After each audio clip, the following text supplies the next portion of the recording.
Welcome to the review. دوستو آج کی ویڈیو میں ہم بات کرنے والے ہیں ڈرامہ مفاد پرست کی لاسٹ ایپیسوڈ کے بارے میں، جہاں ہر کردار کے فیصلے اور جذبات اپنے عروج پر تھے. اس ایپیسوڈ میں ہم نے دیکھا ہے کہ عالیہ نے اپنی ماضی کی غلطیوں کا احساس کیسے کیا اور زارا کی ذمہ داری سنبھالنے کا وعدہ کیا، جبکہ مہرو نے ہادی کے لیے اپنی محبت کی شدت میں انتہا کر دی اور ہادی نے عقل اور فہم کے ساتھ سب کے مسائل کا حل نکالنے کی پوری کوشش کی. فرینڈز، ہم اس ویڈیو میں ہر کردار کے رویے، ان کے جذبات کی پیچیدگیاں اور ان کے فیصلوں کے اثرات تفصیل سے ڈسکس کریں گے، تاکہ آپ سمجھ سکیں کہ محبت، حسد اور کفارہ کس طرح ایک ساتھ آتے ہیں اور کس طرح کہانی کا اختتام ہونا چاہیے تھا. دوستوں، ساتھ ہی ہم بات کریں گے کہ آخر میں کس نے حق جیتا، کس نے اپنی غلطیوں سے سبق سیکھا اور کون سا کردار سب سے زیادہ متاثر کن تھا. تو ویڈیو کو آخر تک ضرور دیکھیے گا اور ہمارے ساتھ اس جذباتی اور سبق آموز سفر میں شامل رہیے گا، تاکہ آپ بھی جان سکیں کہ ڈرامے کا یہ اختتام کس حد تک حقیقت تھا اور کس حد تک غیر اخلاقی تھا. دوستو، ہم نے اس ایپیسوڈ میں دیکھا کہ عالیہ کا کردار بہت ہی پیچیدہ اور جذباتی تھا. وہ اپنی بہن آروسا کے ساتھ حسد اور منافقت کی وجہ سے شروع میں دشمنی کر بیٹھی، لیکن آخر میں اسے اپنے گناہوں کا احساس ہو گیا. اس نے زارا کی ذمہ داری قبول کر کے اپنے ماضی کی غلطیوں کا کفارہ ادا کرنے کا وعدہ کیا، جو اس کے کردار میں تبدیلی کو ظاہر کرتا ہے. فرینڈز، عالیہ کا رویہ کبھی کبھار حد سے زیادہ ڈرامائی لگنے لگا تھا اور وہ اپنی غلطیوں کا بوجھ اتنا زیادہ محسوس کر رہی تھی کہ کہانی میں توازن تھوڑا کھو جاتا ہے.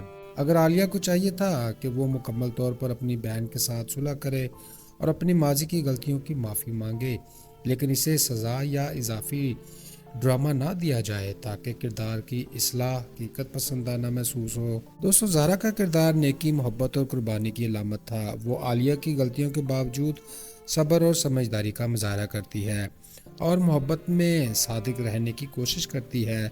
وہ ہادی اور مہرو کے معاملے میں درمیانی کردار ادا کر رہی اور حقیقت کی پہچان کراتی ہے.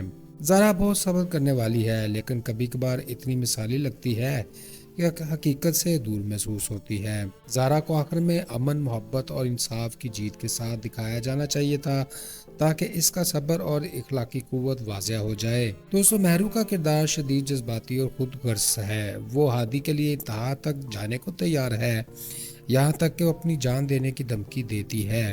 یہ کردار جذبات کی شدت اور بلا وجہ ڈرامہ کی وجہ سے تھوڑا زیادہ مبالغہ آمیز لگ رہا تھا. مہرو کا کردار کئی جگہوں پر غیر حقیقت تھا اور اس کے حرکات دیکھنے والوں کے لیے جذباتی دباؤ پیدا کر دیتی ہیں.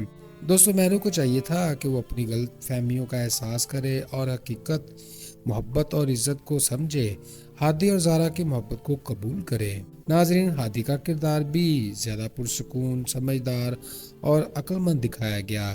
اس نے مہرو کے ڈرامے کو جانچ کر حقیقت سامنے لائی اور زارا کے ساتھ محبت کا صحیح راستہ اختیار کیا. ہادی کے کردار میں مستحکم اور صحیح ہے، لیکن اس کی شخصیت اتنی مثالی ہے کہ اسے زیادہ تنازع یا مشکلات کا سامنا نہیں ہوتا. دوستو، ہادی کو آخر میں محبت میں جیتتے ہوئے اور صحیح فیصلے کرتے ہوئے دکھایا جانا چاہیے تھا تاکہ کہانی میں انصاف اور اخلاق کی مثال قائم ہو جاتی. تو فرینڈز، عروسا زیادہ تر غائب رہتی ہے، لیکن اس کے لیے عالیہ کی غلطیوں کی ذمہ داری اہم ہے. عروسا کے کردار سے یہ سبق ملتا ہے کہ بھائی یا بہن کی محبت اور تعلقات کی قدر جاننی چاہیے. عروسا کو چاہیے تھا کہ وہ عالیہ کی اصلاح اور زارا کی دیکھ بھال میں مکمل حصہ لیتی تاکہ خاندان میں صلح اور امن کی تصویر بنی رہے. تو فرینڈز، سوال یہ ہے کہ اب ڈرامے کا اختتام کیسا ہونا چاہیے تھا؟ ڈرامے کا اختتام مکمل صلح، محبت اور انصاف کے ساتھ ہونا چاہیے. عالیہ اپنی غلطیوں کا کفارہ ادا کرے اور خاندان کے ساتھ تعلقات بحال کرے. زارا اور ہادی کو خوشی اور محبت میں جیت دکھائی جائے. مہرو کو محبت اور خود غرضی کا درس دیا جائے، لیکن اسے بھی سمجھنے اور بدلنے کا موقع ملے. غیر ضروری خودکشی یا زہریلی ڈرامہ ختم کر کے حقیقت پسندانہ اور اخلاقی اختتام دیا جائے. اس طرح اینڈنگ نہ صرف جذباتی لیکن